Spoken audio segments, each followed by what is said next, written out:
Les invitamos a seguir nuestras frecuencias y nuestras redes. Pueden sintonizarnos en vivo a través de Rumba 98.5 FM para Santiago y todo el Cibao. Estamos a través de Premium 101.1 FM y para la Romana y el Este, Guía 97.9 FM. Y así como nuestra amiga desde Dajabón, usted desde cualquier otro lugar del mundo puede vernos y escucharnos en vivo en YouTube. Usted escribe Rumba FM en YouTube y puede acceder al contenido de este programa en vivo y diferido.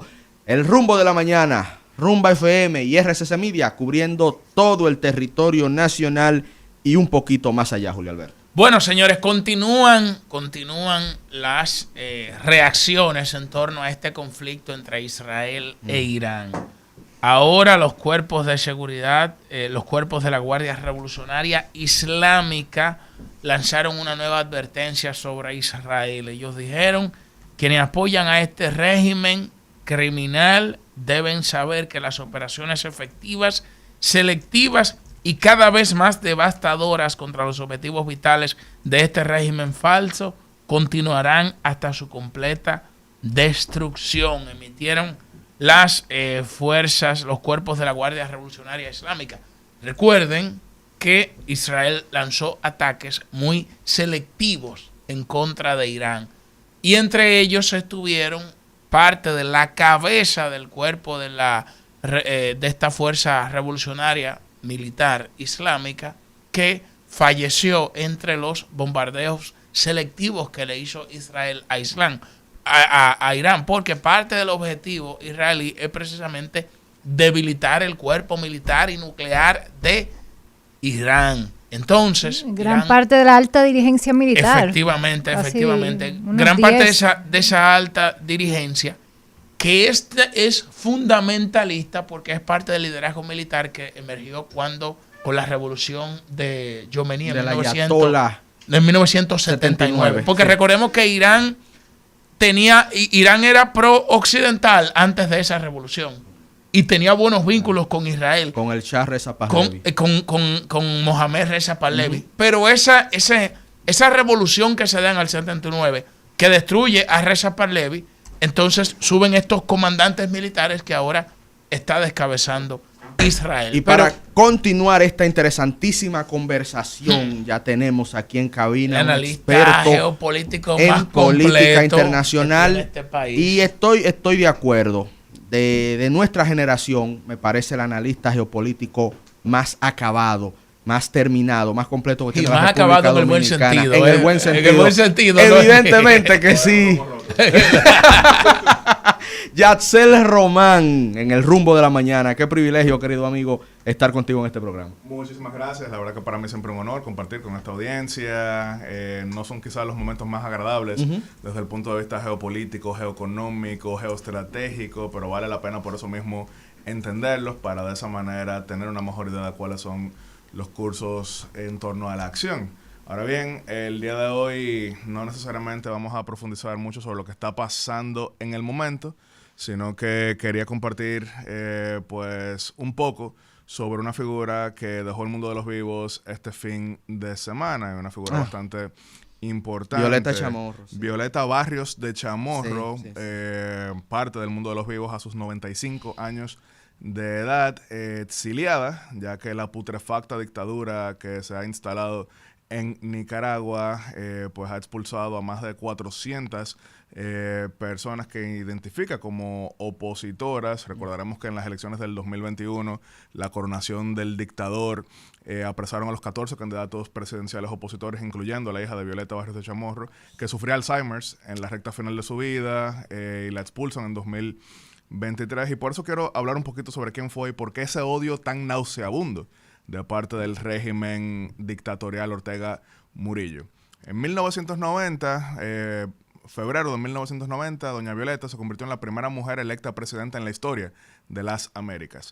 Dirán algunos en la audiencia, bueno, pero ya por ejemplo María Isabelita Perón había sido presidenta en su momento, pero fue por el fallecimiento de su esposo, el presidente Juan Domingo. No fue electa. Juan Domingo Perón. La primera electa fue doña Violeta Barrios de Chamorro. Y por eso quiero hablar un poquito sobre quién fue esta dama y cuál fue su rol histórico. Como sabemos, Nicaragua junto con Cuba son los dos países históricamente más dictatoriales del hemisferio occidental.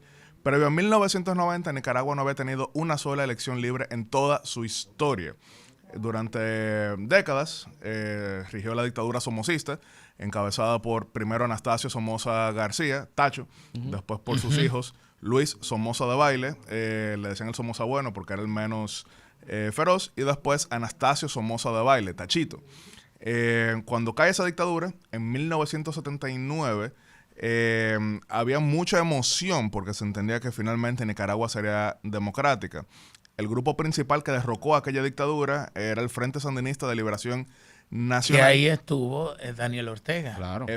Él no era el comandante del frente, sino que por el contrario, se tomó la decisión de convertirlo a él en el coordinador de la Junta Cívico-Militar luego establecida, porque se entendía que era el menos ambicioso. Estamos en 2025. ahí sigue. Y entonces, ese era la nueva política en ese momento. Claro, por eso ha sido tan fuerte esa traición. Sí, se ha convertido de una manera, representa todo contra lo cual claro. lucharon quienes la apoyaron. Sí, bueno, su vicepresidente después, ya que primero era una junta, después se estableció un gobierno en el cual él era presidente y tenía como vicepresidente la gloria de las letras latinoamericanas, Sergio Ramírez, que hoy es obviamente enemigo de él. Escribió un libro que recomiendo mucho, se llama Adiós Muchachos, donde relata claramente pues toda esa traición que llevaron a cabo estos disques revolucionarios democráticos, pero efectivamente con esa formación marxista-leninista lo que terminaron fue estableciendo una dictadura. Oye, hay que buscar ese libro. Adiós Muchachos. Adiós Muchachos, de Sergio Ramírez. No lo he leído, hay que buscarlo. Ahí narra el proceso, digamos, de transformación de Daniel Ortega a nivel ideológico. Sí, por eso él hace referencia al orteguismo y no sandinismo. Wow. Recordando Adiós, que Nicaragua, al ser una tierra de poetas, tierra de Rubén Darío, tiene una prosa preciosa en la manera en que se narra. Y entonces, durante esos años de los 80, Nicaragua vivía una guerra civil entre obviamente el régimen marxista-leninista, pero por otro lado algunos nostálgicos del somocismo que fundaron lo que se llamaba la Contra, que era la contrarrevolución. Fue una guerra civil en la que murieron supuestamente 20.000 personas. Los números nunca se han establecido muy claramente.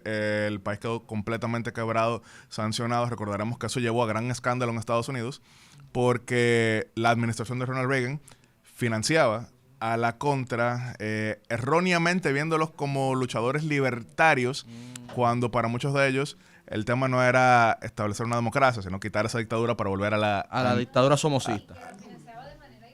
Claro. Sí, eso fue lo que llevó al escándalo Irán-Contra. Pero ya cuando hay muchas, entre ellas, por ejemplo, está la de Tom Cruise, que se llama American Made, que habla precisamente sobre cómo llevaban mucho de este financiamiento.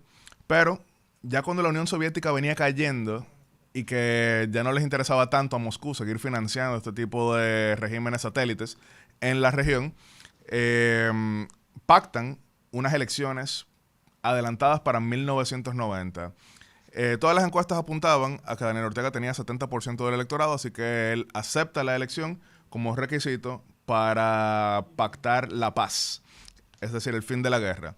Doña Violeta, que era viuda del legendario mártir de la prensa nicaragüense, Pedro Joaquín Chamorro, era vista como una persona no radical que podía coaligar a todos los sectores que se oponían al régimen sandinista. Ella tenía una figura más de madre, ella acariciaba a la gente y además ella brevemente había sido miembro de la junta que encabezó Daniel Ortega en 1979.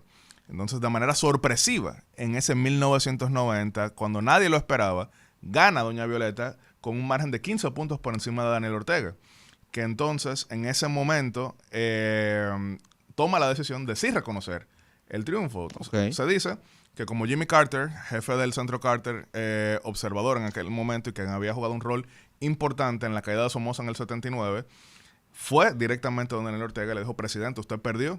Eso fue lo que llevó a que este terminara reconociendo.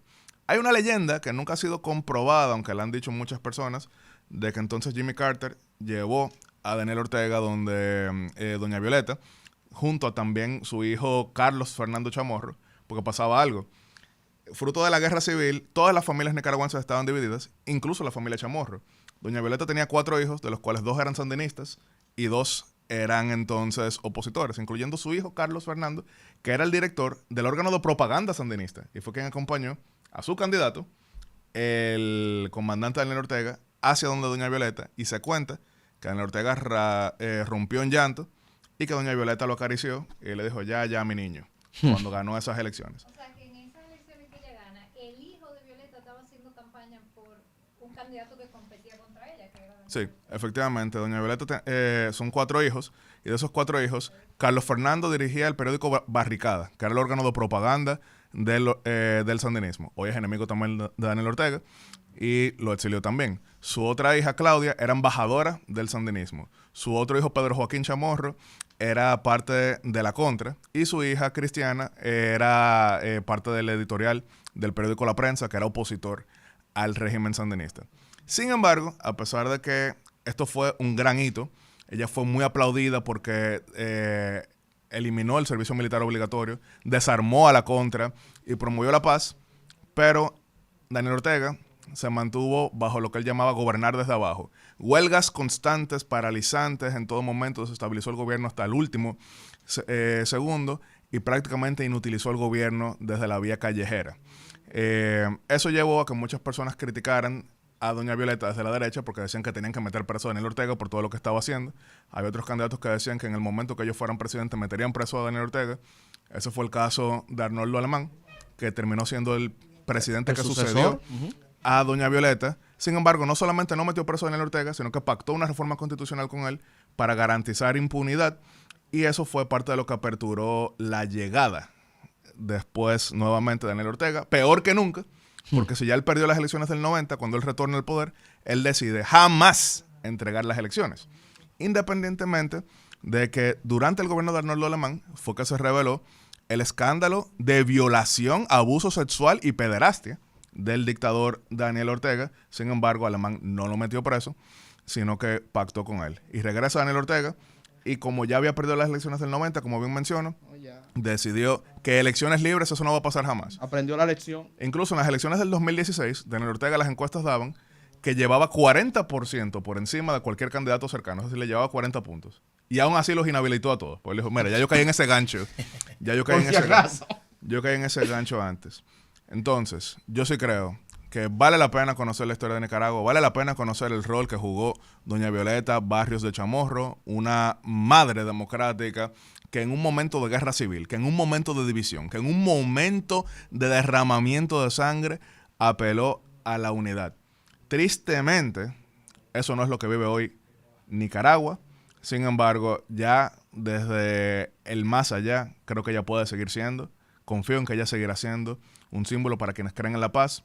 Y fue Pedro Joaquín Chamorro, su esposo, con quien estoy seguro que ahora mismo está desde el otro mundo, acuñó la frase, Nicaragua volverá a ser república.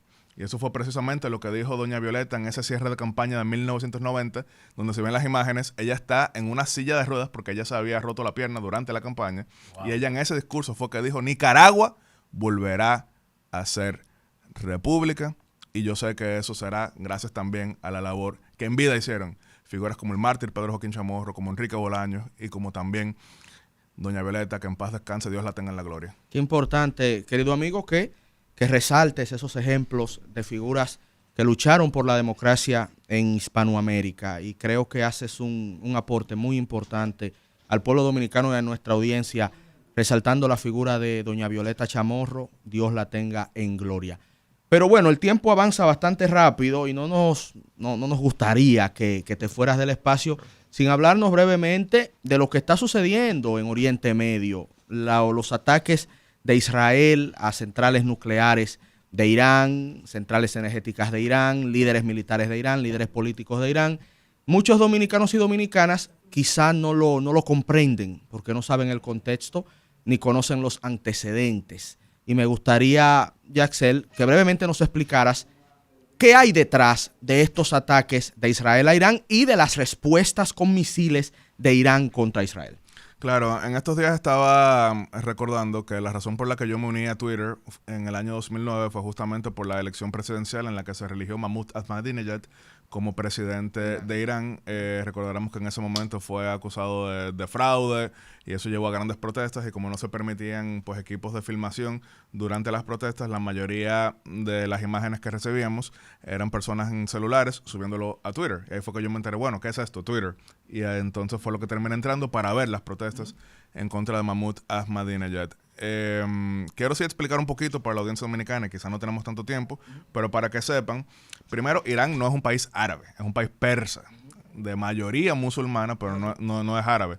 Que de hecho también, para hacer referencia a otro país que tiene una gran relación con República Dominicana, y que aquí los conocen como árabes, pero tampoco lo son, los libaneses son fenicios.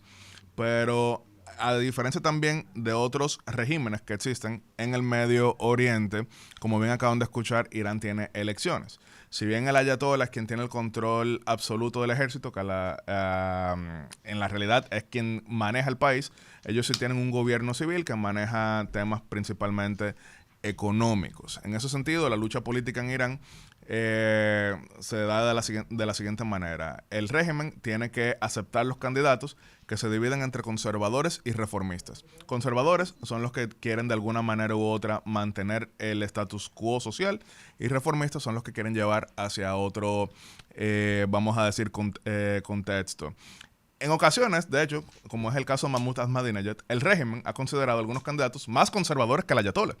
Por eso, por ejemplo, en otros momentos que Ahmadinejad quería volver al poder, lo que hicieron fue que no le aceptaron la candidatura. Y en Irán se dan unas grandes diferencias entre el contexto de la capital y el contexto del interior.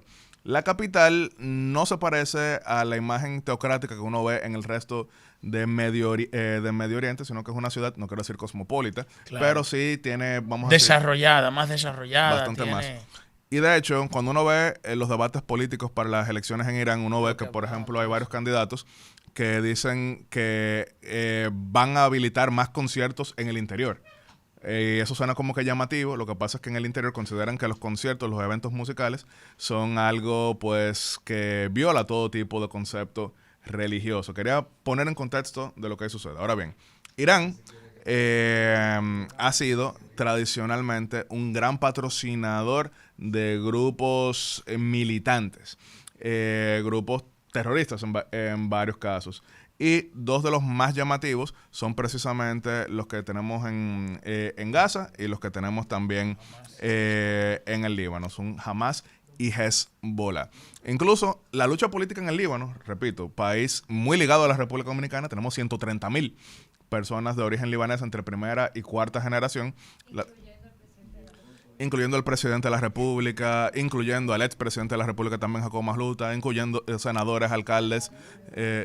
Jacobo Masluta, Salvador Jorge Blanco no. Tiene origen de esa zona, no sé si porque nosotros tenemos sirios, líbanos y palestinos. Sí, pero son sirios, libaneses, palestinos. La mayoría son libaneses, que son 130,000, siguiendo por palestinos, que son más de 20,000, y sirios son alrededor de 5,000, entre ellos algunos de los más visibles, Andy Dawaher, por ponerles un caso.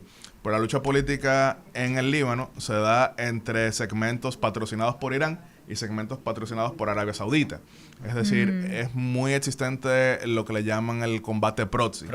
Entonces, Israel tradicionalmente a lo largo de varios gobiernos había cuestionado pues la participación proxy de Irán en sus alrededores, y siempre habían esos choques retóricos que ahora mismo lo estamos viendo ya no desde la vía retórica, sino desde una escalada a conflicto abierto, puro y duro.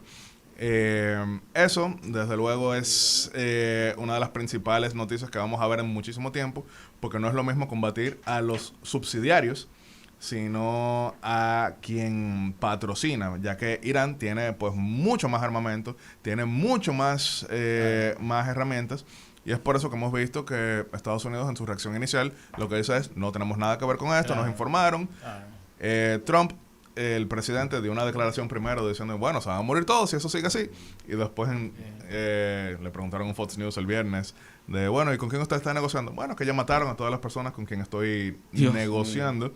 Pero después ha dicho que tiene que hacerse un acuerdo, que tiene que lograrse la paz, que tiene que lograrse un cese. Pero repito, esto es mucho más escalado que el resto, porque Irán tiene más herramientas, a pesar de ser un país que tiene muchos problemas desde el punto de vista económico, por todas las sanciones que se le han establecido, un país que ha llegado a tener ya 500% de inflación, y también por todos los levantamientos internos. Recordaremos esa gran lucha de las mujeres en Irán a favor de sus derechos, a favor de sus libertades, a favor de su propia existencia, en contra de quienes entienden que las mujeres no tienen el más mínimo derecho a existir. Entonces, esas protestas también han significado un debilitamiento en parte del régimen, que tiene entonces lucha interna, pero también entonces esta lucha externa.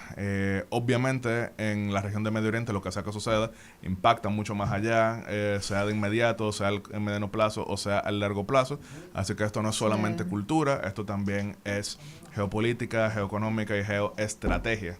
Y es fascinante, Yaxel. Lamentablemente el tiempo es bien exiguo en el día de hoy para este tema, pero más adelante nos gustaría tener la oportunidad de conversar contigo un poquito más a profundidad y enfocarnos en Oriente Medio, porque para mí particularmente como analista de temas internacionales, pocas áreas son tan interesantes por su cultura y por su historia para nosotros los occidentales como esa región. Pero nada, continúen con el rumbo de la mañana, porque aún hay mucho, pero mucho más en este programa.